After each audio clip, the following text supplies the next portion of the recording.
আমাদের এই সার্কিটটাতে তিনটা নোড ভোল্টেজ ভ্যারিয়েবল আছে, V1 V2 আর V3, এবং তাদের জন্য তিনটা সাইমালটেনিয়াস ইকুয়েশন পাওয়া গেছে কেসিএল অ্যাপ্লাই করে। তো এগুলো আমরা কিভাবে ফ্র্যাকশন দূর না করে বা রিঅর্গানাইজ না করে, অর্থাৎ আমার ক্যালকুলেটরে বসানোর ফরম্যাটে ম্যানুয়ালি হাতে কলমে না লিখে আমরা ডাইরেক্ট এই অবস্থা থেকেই ক্যালকুলেটরের ইনপুটগুলো দিতে পারি, সেটা আমরা আজকে দেখব।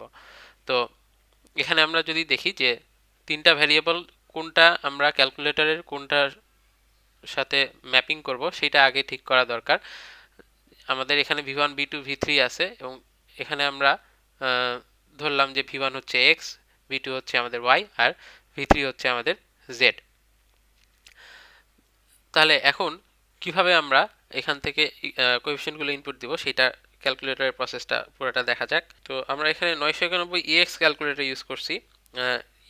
991 ES যাদের, তাদেরও প্রসেসটা সেমই হবে, জাস্ট আমাদের ডিফারেন্সটা হলো যে 991 ES এ আমার মোডে গেলে ডাইরেক্ট আমার 5 নাম্বার অপশনে ইকুয়েশনটা আসে, বাট এইখানে 991 EX এ আমার মোডে ঢুকলেই ইকুয়েশন অপশনটা আসে না। ইকুয়েশন অপশন আনা যায় আমার এই যে আলফা চেপে আমাদের এই যে হাইফেনের ওপরে পিঙ্ক কালারে এ লেখা আছে, সো আলফা দিয়ে এটা অ্যাক্সেস করা যাবে। সো আলফা চেপে এ দিলে আমার এখানে ইকুয়েশন অপশনটা আসবে। এখন আমরা যদি দেখি যে দুইটা অপশন আসছে, সাইমালটেনিয়াস ইকুয়েশন আর পলিনোমিয়াল। তো আমাদের নোড বা মেশ থেকে যে ইকুয়েশন আসে সবই সাইমালটেনিয়াস ইকুয়েশন। সো আমরা এখানে 1 সিলেক্ট করব। এরপর আমাকে যেটা ইনপুট দিতে হবে যে কয়টা আমাদের ভ্যারিয়েবল আছে। তো এইটা আর কি আমার এখানে তো তিনটা, বাট আমরা ম্যাক্সিমাম চারটা এবং মিনিমাম দুইটা পর্যন্ত সিলেক্ট করতে পারি।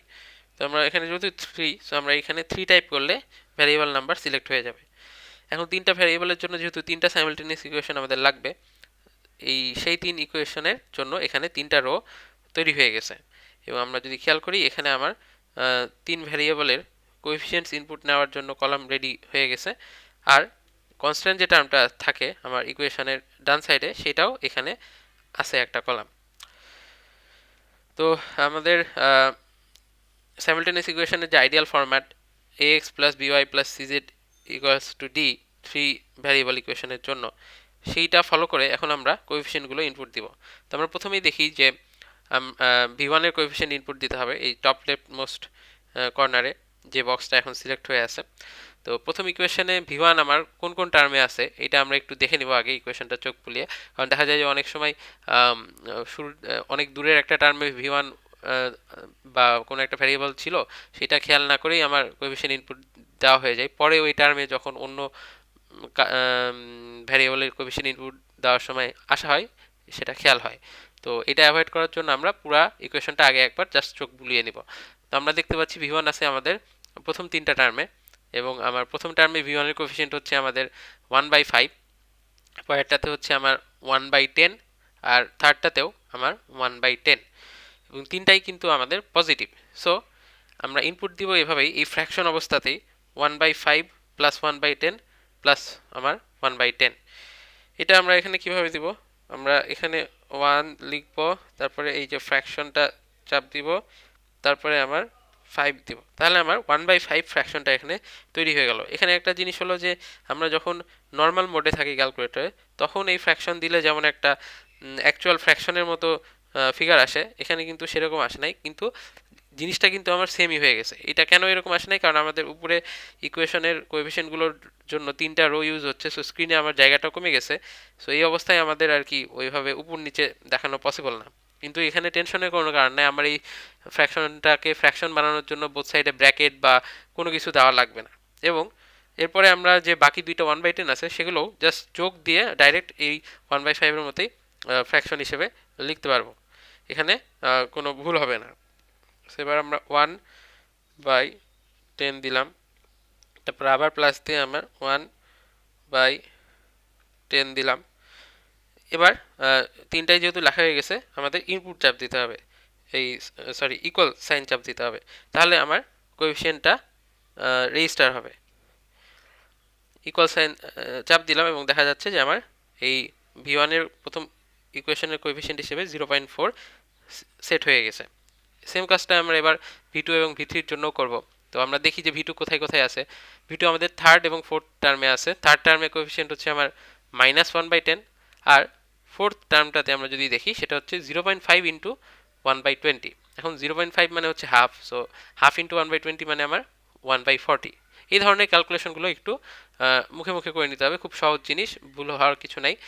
সো আমাদের ভি2 এর টোটাল কোএফিসিয়েন্ট ফার্স্ট ইকুয়েশনে কত হলো, -1/10 প্লাস আমার 1/40। সো আমরা এখানে লিখি -1/10 প্লাস আমার 1/40 দিয়ে ইকুয়াল গেল। এবার ভি3 ব্যাপারটা দেখি। ভি3 আছে শুধু একটাই টার্মে, সেকেন্ড টার্মে, এবং সেখানে -1/10। সো আমরা -1/10।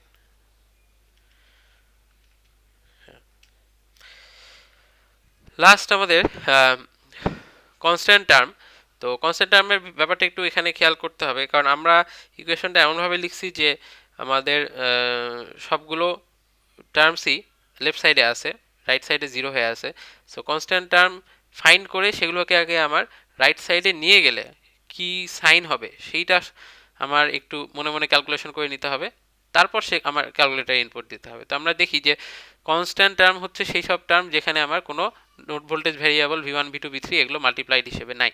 তো এরকম টার্ম আছে আমার ফার্স্ট টার্মে আছে 30/5, সেকেন্ড টার্মে আছে আমার 30/10, আর কোথাও কিন্তু এরকম টার্মস নাই। মানে ভি1 প্লাস 30/5 যেটা, সেটাকে আমরা দুইটা আলাদা ফ্র্যাকশন হিসেবে চিন্তা করতে পারি, ভি1/5 প্লাস আমার 30/5। সো ওই 30/5টাই আমার কি কনস্ট্যান্ট টার্ম হতো, ঠিক আছে। সো 30/5 মানে হচ্ছে আমাদের 6, আর ওইদিকে একইভাবে 30/10 মানে 3। সো 6 আর 3তে এদিকে +9, কিন্তু সেটা আমার রাইট সাইডে গেলে কত হবে, -9 হবে। সো আমরা ফার্স্ট ইকুয়েশনের কনস্ট্যান্ট টার্ম পেলাম -9। সো আমরা এইটা মুখে মুখে ক্যালকুলেশন করে এখানে -9 বসিয়ে দেব, গেল। আমরা সেকেন্ড ইকুয়েশনটা স্কিপ করছি কারণ এটাও সিমিলার। আমরা থার্ড ইকুয়েশনটা জাস্ট একটু দেখব, যেহেতু এখানে একটু কমপ্লেক্স অবস্থা আছে। হ্যাঁ, আচ্ছা, থার্ড ইকুয়েশনটাতে আমরা যেটা দেখতে পাচ্ছি যে আমার এখানে রাইট সাইডেও আমার একটা টার্ম আছে, এবং সেই টার্মটাতে যে ফ্র্যাকশনটা আছে সেটার লেফট সাইডে 6 দিয়ে মাল্টিপ্লাই করা হয়েছে, আর আমার রাইট সাইডে 10 দিয়ে মাল্টিপ্লাই করা হয়েছে। সো নিউমারেটর আর ডিনোমিনেটর দুইটাই, যে ডিনোমিনেটর যেহেতু 10 আছে, সো ওই রাইট সাইডের 10টা দিয়ে আমার ওই ডিনোমিনেটরটা ক্যান্সেল হয়ে যাবে, তারপর শুধু আমার লেফট সাইডের 6টা থাকবে, এবং সেটা আমার কিন্তু পুরা ফ্র্যাকশনটার যে নিউমারেটর আছে আমার পুরা নিউমারেটরটার সাথেই মাল্টিপ্লাই হবে। সো আমার ডান সাইডে তাহলে কি থাকলো, 6v1 প্লাস আমাদের 30 ইন্টু 6 হয় 180, আর -6v3। সো এই ক্যালকুলেশনটা একটু মনে মনে করে নিতে পারলে ভালো। এবার আমরা সব এই কনস্ট্যান্ট টার্মকে শুধু রাইট সাইডে রাখবো, আর বাকি সব ভ্যারিয়েবল যুক্ত টার্মকে যদি লেফট সাইডে পাঠাই তাহলে 6v1 বামে গেলে আমার মাইনাস হবে এবং আসবে -6v1। আবার -6v3 বামে গেলে আমার পজিটিভ হয়ে যাবে। সো আগে থেকেই সেখানে একটা v3 ছিল লেফট সাইডে আমরা যদি দেখি, এবং এখানে আমার যে -6v3টা ওইটা আসলে আমার 7v3 হয়ে যাবে। তাহলে আমার বাম সাইডের চেহারা দাঁড়াবে -6v1 -v2 প্লাস 7v3, আর ডান সাইডে আমার কনস্ট্যান্ট টার্ম ডান সাইডেই আছে, এটাকে আর লেফট সাইডে নেওয়ার দরকার নাই, সেটা হচ্ছে আমাদের 180। তাহলে এবার আমরা ইনপুটগুলো দিয়ে ফেলি। -6v1 এর কারণে v1 এর কোএফিসিয়েন্ট -6, v2 এর হচ্ছে একটাই টার্মে ছিল এবং সেটা হচ্ছে -1, আর আমরা v3 এ পেলাম 7। কনস্ট্যান্ট টার্ম আমাদের আসছিল 180। এবার সবগুলো ভ্যারিয়েবলের কোএফিসিয়েন্টস এবং কনস্ট্যান্টস সবই আমার ইনপুট দেওয়া হয়ে গেছে। জাস্ট এবার আমরা যদি ইকুয়াল চাপি তাহলেই আমার ইকুয়েশনটা সলভ হয়ে আমাদের তিন ভ্যারিয়েবলেরই ভ্যালু আউটপুট হিসেবে পাওয়া যাবে। v1 বা x হচ্ছে আমাদের -25 ভোল্ট, v2 বা y হচ্ছে আমাদের -16 ভোল্ট, আর v3 বা z হচ্ছে আমাদের 2 ভোল্টস। সো এইভাবে আমরা ক্যালকুলেটর দিয়ে খুব ইজিলি ফ্র্যাকশনাল ফর্মে ইকুয়েশনগুলো থাকা অবস্থা থেকেই আমরা কোএফিসিয়েন্টস এবং কনস্ট্যান্ট টার্ম ইনপুট দিয়ে সলভ করে ফেলতে পারি। এটা আমাদের এক্সামে অনেক টাইম বাঁচাবে, কারণ একবার কেসিএল ইকুয়েশন বা কেভিএল ইকুয়েশন লিখে ফেলার পর সেটা সাজানো গুছানো বা ফ্র্যাকশন দূর করা, রিঅর্গানাইজ করে লেখা, এইটাতে কিন্তু কোনো এক্সট্রা মার্কস নাই। ঠিকঠাকভাবে কেসিএল কেভিএল ইকুয়েশন লিখলেই সেটার জন্য অ্যাসাইন মার্কস পুরাটাই পাওয়া যাবে। কিন্তু এরপরে ফার্দার এই ধরনের ইকুয়েশন গুছানোতে লেখালেখি সেটা জাস্ট টাইম ওয়েস্ট করে এবং আমাদের পরের কোশ্চেনগুলোতে অ্যান্সার করার জন্য অ্যাভেলেবল টাইম কমিয়ে দেয়। সো আমরা এটা অ্যাভয়েড করার চেষ্টা করব এবং এভাবে এই ফ্র্যাকশনাল ফর্ম থেকেই কোএফিসিয়েন্ট এবং সব কিছু ইনপুট দিয়ে সলভ করার চেষ্টা করব ক্যালকুলেটর দিয়ে। Thank you.